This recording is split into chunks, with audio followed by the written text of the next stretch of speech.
இன்றைக்கி நான் மாங்காய் பிக்கிள் பண்ண போகிறேன். மாங்காவை இந்த மாதிரி பொடுசாக கட் பண்ணியிருக்கேன். கடாயில் ஒரு 3 டேபிள் ஸ்பூன் எண்ணெய் ஊற்றியிருக்கேன்.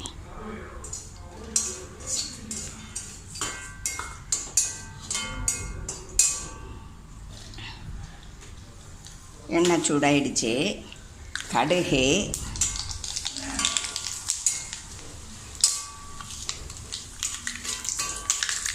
கறிவேப்பிலை, வத்தல் மிளகாய். இனி ஃப்ளைமை ஆஃப் பண்ணிக்கணும். காயத்தூள் 1 டீஸ்பூன்,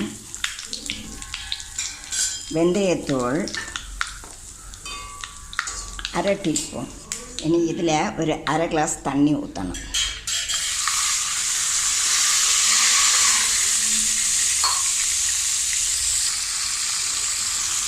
இதில் 1 டீஸ்பூன் மஞ்சள்தூள்,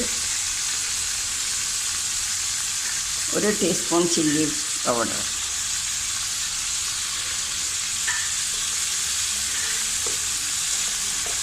ஒரு டீஸ்பூன் சால்ட்டு, பின்ன சில்லி ஃப்ளாக்ஸும் 1 டீஸ்பூன் போட்டு ஃப்ளைமை ஆஃப் பண்ணிக்கணும். இது ஆறுனதுக்கப்புறம் அந்த மாங்காய் நறுக்குனதை போடணும்.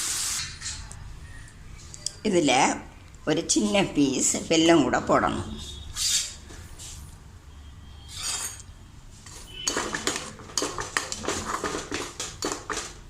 இது கொஞ்சம் கூட ஆறணும். ஆறுனதுக்கப்புறம் இந்த மாங்காய் நறுக்குனதை அதில் தூக்கி கொட்டி நல்லா கிளறி கொடுக்கணும். மாங்காய் பிக்கிள் சரியாயிடும். ஆறிடுச்சு. நீ இதை எடுத்து இந்த மாங்காய் நறுக்குனதில் விட்டு நல்லா கிளறி கொடுக்கணும்.